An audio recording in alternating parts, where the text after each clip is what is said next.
Well, welcome to Burnley. We've got back from Spain and we've come to the bungalow development that's going on here. And you may be able to tell that I'm actually being filmed by a drone. You may be able to hear it, in fact. And if you're not absolutely certain, then how about if I back it off a bit? Definitely a drone, okay? Couldn't do that any other way. Well, since we were here last time, there's more concrete blocks. They're being put up all around the back, and also the garage is starting to take shape. You'll also see some stone being put up, and that's because that's going to be the outer skin of this development when it's finished. And in between the concrete blocks and the stone, plenty of insulation, because as you may have heard, you have to insulate your homes a lot better for the future to cut down global warming. In other words, you've got to survive without burning any electricity or gas if you possibly can.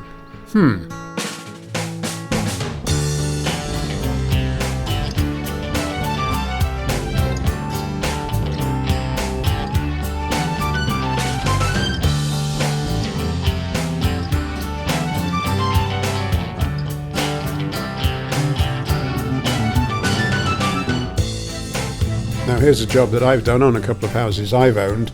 Leaded windows, people like them, but I don't, I'm afraid, because on the inside they cut out so much light that it actually can be quite dingy. So I'm glad to see that these windows are coming out, and for now these openings will be boarded up and there'll be new glazing coming in the future.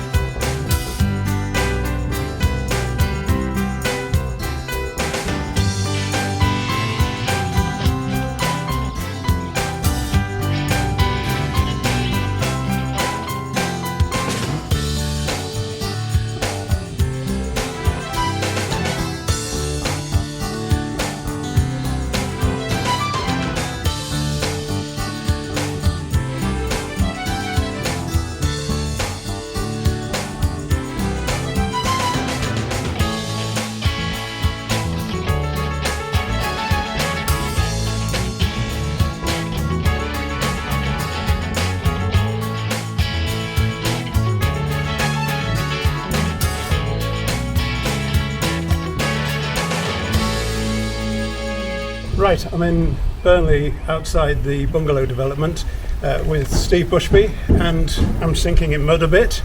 So obviously the summer weather's not quite here yet. There's still a lot of water around. Exactly, yeah.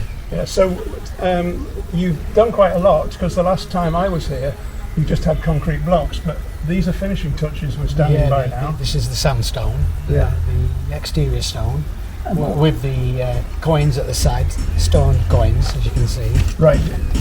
Yeah, I haven't heard that term before. Is that spelt the same way that money coins are? I'm not sure, but that's what it's called in the building trade, coins, and that might be another name for them, but around here, all the builders seem to call them coins. All right, coins it is, coins of the realm, perhaps. So you've done an awful lot since we last showed the scaffolding coming over the roof. Exactly. The bits of steel beam. That was a scary day for you? Well, not my problem if they drop down, so I'm sure the guys knew what they were doing. You trust them, basically? Well, basically, yeah. Well, you've got to, haven't you? You paid them the money and they do the job. They do the job, so. So we are now getting an idea, particularly as the weather's a bit clearer today, of the kind of views you're going to get when this is all finished. Exactly. And I'm going to fly the drone right over the forest to where that lake is that we visited a year or two ago. Okay. And we're going to talk about the bathroom. We'll go inside and look at the bathroom after. But I've been noticing that there's been some interesting work going on with the underfloor heating, and that looks like quite a delicate process. So what's involved in that? Well, you've got to make sure that you've got no cuts in the pipe, obviously, and once the pipe works in the channels, that you can see the guy pressing with his foot carefully, so the pipes are recessed into the grooves of the 22mm board. It allows the floor to put over concrete boards over that, and then the tiles. Right. So I noticed that the flooring was pre-cut to take this pipe. That's right. So it's a special stuff. It's a special pre-cut pipe with the silver back on it, so Right. it reflects the heat upwards. Underneath those pipes, you've got 4 inches of kingspan Yeah. to keep the heat in the house and not under the floor. Yeah, of course, let it escape. So, and of course, this has been your motto right through. Insulation. If there's a place you can put insulation, you put it there. That's it. It's all underfloor, in the joists. Everything's been extra strengthened. Like the ceiling joists were 3x2s. I've put 4x2s, so I can get better insulation in the ceiling. Yeah. So everything's as you say.